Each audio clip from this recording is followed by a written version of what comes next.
Sir ये जितने amendments अब लाए हैं हमारे कॉन्स्टिट्यूशनल प्रोविजंस के खिलाफ हैं। ये 14, 25, 26, 30 को वायलेट करते हैं। ये इक्वलिटी बिफोर लॉ को वायलेट करते हैं। ये parity in laws for all sections of the people को वायलेट करते हैं। वन नेशन वन लॉ हम नहीं कहते, वन नेशन वन लॉ का नारा बार बार ये लोग देते हैं, उसको ये वायलेट करते हैं। ये यूसीसी बार बार बोलते हैं, उसको ये वायलेट करते हैं। अगर इतना ही है, मैं आज भी यहां कह रहा हूं, कांग्रेस पार्टी की तरफ से मैं कह रहा हूं, एक मुसलमान एमपी उस कम्युनिटी के होने के नाते से मैं कह रहा हूं, इस देश में जितने समुदाय हैं, जितने धर्म हैं, उन तमाम religious centres, religious activity centres, धर्मस्थल जितने हैं, उसके गवर्नेंस और एडमिनिस्ट्रेशन में एक तरफ ये एक तरीके का लॉ होना चाहिए। सबको एक तरीके का लॉ रहने, हिंदूज को, मुसलमान को, सिख्स को, क्रिश्चियन को, पारसीज को, जोरस्ट्रियंस को, सबको एक तरीके का लॉ बनाइए। आप क्यों घबरा रहे हैं उससे? बनाइए लॉ उसके लिए, पर्सनल लॉ छोड़ के बाकी के सब गवर्नेंस एंड एडमिनिस्ट्रेशन में एक तरीका लॉ होना चाहिए। आप मैं आगे बताऊंगा और पार्लियामेंट के पटल पे मैं देखूंगा किस तरह से अलग अलग समुदाय में ये भेदभाव कर रहे हैं, किस तरह से ये टारगेटेड लेजिस्लेशन है, किस तरह से ये अनफेयर लेजिस्लेशन है, किस तरह से ये मुसलमानों के खिलाफ का लेजिस्लेशन है। आप बार बार कह रहे थे मुसलमानों के खिलाफ नहीं है। मैं दावे के साथ मैं कहना चाहता हूं, मैं आपके सामने प्रूफ दूंगा, यहां पे रखूंगा, ये बिल्कुल टारगेटेड लेजिस्लेशन है। आप इस देश में आप ये मैसेज देना चाहते हैं कि यहां पे एक कम्युनिटी को बिल्कुल सेकेंड क्लास ग्रेड का सिटीजन हम बना के रखेंगे। आप जिस तरह के लॉस लेके आ रहे हैं, वो धर्म के आधार पे आप लॉस लेके आ रहे हैं।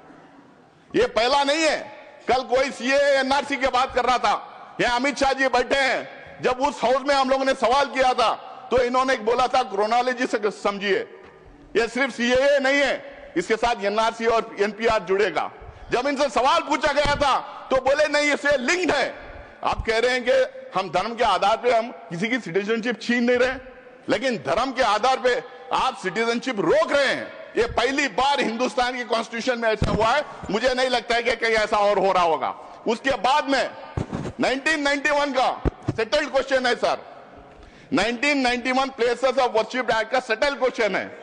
उसमें इनके लोग हाई कोर्ट में चले जाते हैं, सुप्रीम कोर्ट में चले जाते हैं, उसके खिलाफ इनके पार्टी के ऑफिस बेयरर्स पिटीशन फाइल करते हैं 1991 प्लेसेस ऑफ वर्शिप एक्ट के खिलाफ में, और मंदिरों के नीचे मस्जिदें ढूंढने का काम करते हैं।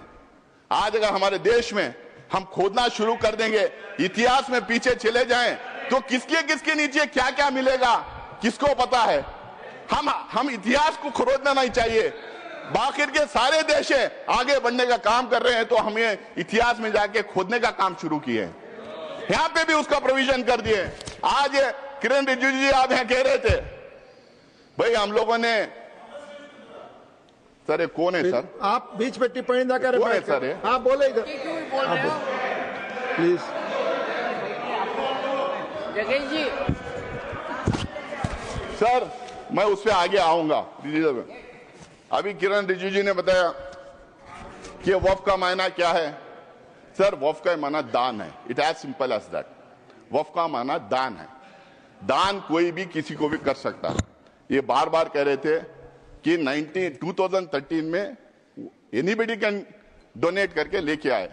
इनको शायद ये पता नहीं, हुजूर मोहम्मद, प्रॉफिट मोहम्मद के जमाने में गैर मुसलमानों भी दान करते थे। बहुत इंपॉर्टेंट सेंटर से जहां पे गैर मुसलमानों ने दान किया है। दान के लिए कोई रोक नहीं है। और ये दान का कॉन्सेप्ट सिर्फ हमारे धर्म में नहीं है, हम उसको वफ के नाम से कहते हैं, लेकिन दान का कॉन्सेप्ट हर मजहब में है। हिंदूज में है, सिख्स में है, क्रिश्चियंस में है, दुनिया के हर मजहब में दान का कॉन्सेप्ट है। हमारे दान के कॉन्सेप्ट से बनाए हुए इदारों को गवर्न करने के लिए, एडमिनिस्ट्रेट करने के लिए, रेगुलेट करने के लिए वक्फ बोर्ड बना है। ये बात फैलाई जा रही है, क्यों सिर्फ मुसलमानों को वक्फ बोर्ड चाहिए, क्यों हमारा बोर्ड नहीं चाहिए, क्यों सनातन बोर्ड नहीं चाहिए। इतना सोशल मीडिया में इसको फैलाया गया, मुसलमानों को अपील करने के लिए वक्फ बोर्ड बनाए गए। शायद इनको पता नहीं, शायद ये बोलना भी नहीं चाहते। इस देश में एंडोमेंट बोर्ड्स हैं, इस देश में मुजरा डिपार्टमेंट्स हैं, इस देश में हिंदू रिलीजियस प्लेसेस एक्ट्स हैं, इस देर में देश में एसजीपीसी है, इस देश में बहुत सारे स्टेट्स में क्रिश्चियंस के लिए काउंसिल्स और कॉर्पोरेशंस हैं, हर मजहब के लिए है, हर मजहब के रिलीजियस इंस्टीट्यूशंस को गाउन करने के लिए अलग अलग एक्ट्स बनाए गए, टेंपल ट्रस्ट से, स्टेट से अलग अलग एक्ट्स बनाए गए। आप ये क्यों भ्रम फैला रहे हैं? और ये सिर्फ कांग्रेस का अचानक बनाया हुआ मामला नहीं वक्फ का। आपने अभी कहा कि अंग्रेजों के जमाने में वक्फ को रेगुलेट करने के लिए कई एक्ट्स आए थे, उसको आगे बढ़ाते गए, उसमें अमेंडमेंट लाते गए, उसमें सुधार लाने के लिए कई अमेंडमेंट्स लेके आए। कांग्रेस ने उसको सुधार करने के लिए कई काम किया है। और 1995 में 2013 के एक्ट्स के बारे में ये बार बार जो बोल रहे हैं, वो बिल्कुल वक्फ बोर्ड को स्ट्रेंथन करने के लिए, वक्फ प्रॉपर्टीज को बचाने के लिए, एंक्रोचर्स को हटाने के लिए, उसमें ट्रांसपेरेंसी लाने के लिए हम लोगों ने वो अमेंडमेंट्स लेके लाए थे और इनका पूरा सहयोग और सपोर्ट उसमें था। क्या हिंदुस्तान में लॉ नहीं है? क्या रेवेन्यू रूल्स नहीं है? क्या प्रॉपर्टी रूल्स नहीं? मतलब कहीं पे भी हम टवल डाल दें और हमारी बना लें? हम ट्रेनों में चलते हैं, ट्रेनों में नमाज पढ़ते हैं, फ्लाइट्स में नमाज पढ़ते हैं, तो नमाज पढ़ ले तो क्या ट्रेन हमारी हो गई? क्या फ्लाइट हमारी हो गई? क्या वक्फ में उसको लिखवा दें? वक्फ को जो पावर दिया था, अगर वक्फ बोर्ड के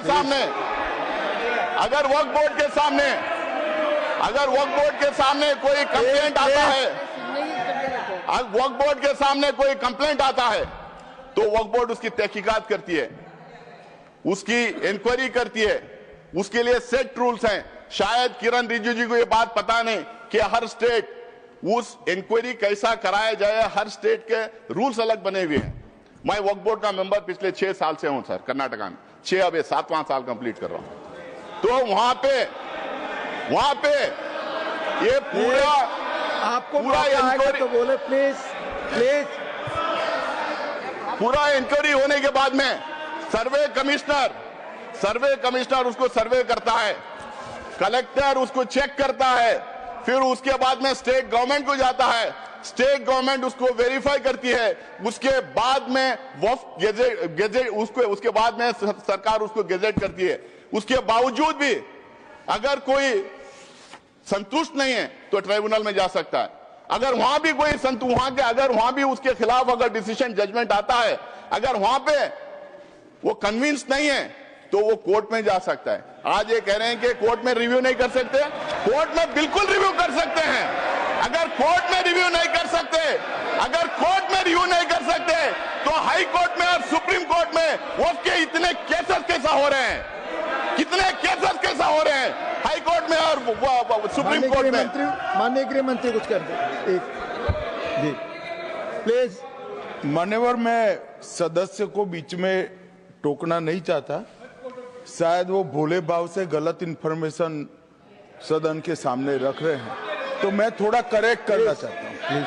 मान्यवर Jairam ji please chair has given time. क्या कह रहे हैं आप रमेश जी? क्या कह रहे हैं? मैं मान्यवर जी प्लीज मान्यवर आप बोलो।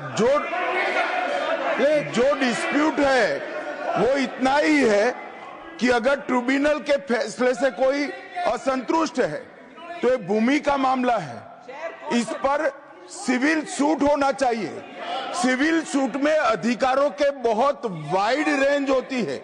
इन्होंने इस पर अपील का प्रोविजन 2013 के कानून में रखा ही नहीं है, तो रीट के कार्य क्षेत्र में हाईकोर्ट के सामने जाता है।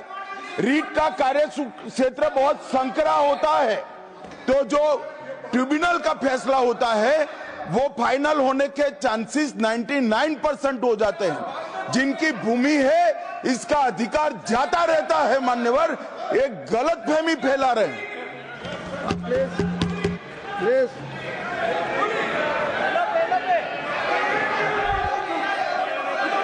यस, आप ही को दे रहे हैं, आप सुनते नहीं सर। आप ही को कह रहा हूं मैं। सॉरी, अब शुरू की। देखिए साहब, वो बात कर रहे हैं और हमने रिजू जी साहब का तो बहुत शांति के साथ सुना, और रात में भी कल आपका भाषण वहां पर भी टीवी में पूरा सुना। कम से कम वो जो उन्होंने तैयारी करके लाए हैं, उन्होंने भी पढ़ के आए, वो तो कोई ऐसे वैसे बात नहीं कर रहे हैं। इसके ऊपर गंभीरता से अध्ययन करके वो आए हैं, उनका फ्लो बीच में चले जाता, विचार चले जाता। तो इसलिए मैं आपसे कृपा करके विनती करता हूं, उधर के लोगों को टोकना बंद करने के लिए कहो। जो कुछ कहना है वो अपनी बात उत्तर में कहे, मैं यही चाहता हूं। अब उनको कंट्रोल करिए। Doctor Syed Nasir Hussain, please please. Sir, tribunal के बारे में इन्होंने कहा, रिजू जी ने, कि 2 थे, उन्होंने 1 बढ़ा दिया। 2013 में भी 3 ही थे, 2013 में भी 3 ही थे, 2013 में भी इस्लामिक स्कॉलर डोमेन एक्सपर्ट थे। बल्कि इन्होंने अभी कर दिया कि रिटायरिंग या सर्विंग, पहले हम लोगों ने सर्विंग जज को रखते थे। भ्रम में फैलाया जा रहा था कि वक्फ का ट्रिब्यूनल है, वक्फ कॉन्स्टिट्यूट करती है, लेकिन स्टेट गवर्नमेंट कॉन्स्टिट्यूट करता है, वक्फ बोर्ड नहीं कॉन्स्टिट्यूट करती है। ये भ्रम फैलाया जा रहा है। सर, इन्होंने एक नया प्रोविजन लाया, बोला कि सिर्फ मुसलमान दान कर सकता है, और दूसरी बात इन्होंने बोला कि 5 साल का प्रैक्टिसिंग होना। अब ये तो था पहले, जेपीसी को जाके आने के बाद अब ये कह रहे हैं कि उसको डेमोन्स्ट्रेट करना चाहिए। पहले तो प्रधानमंत्री कहते थे कि हम कपड़ों से पहचान लेते हैं, आप कैसा पहचानेंगे, हम कैसा डेमोन्स्ट्रेट करेंगे, कौन से कपड़े पहनना पड़ेगा, मैं टोपी पहन के जाऊं या दाढ़ी लगा के जाऊं, या कोई मेरे घर में सीसीटीवी कैमरा लगा के देखेगा मैं नमाज पढ़ रहा हूं या नहीं पढ़ रहा हूं, मस्जिदों में सीसीटीवी कैमरा लगाएगा, या और कोई तरीका होगा कि 5 साल प्रैक्टिसिंग मुस्लिम है या नहीं पता करने के लिए, या नहीं। कोई रिजू जी से मैं पूछना चाह रहा हूं, क्या एक दूसरा डिपार्टमेंट खोलेंगे कि ये आइडेंटिफाई करने के लिए प्रैक्टिसिंग मुस्लिम है या नहीं, और वो जो सर्टिफिकेट देंगे उस पे भी मोदी जी का ठप्पा रहेगा कि ये मुसलमान है या नहीं करके बोल के। हाँ, मोदी जी की फोटो भी लगा देंगे उस सर्टिफिकेट पे।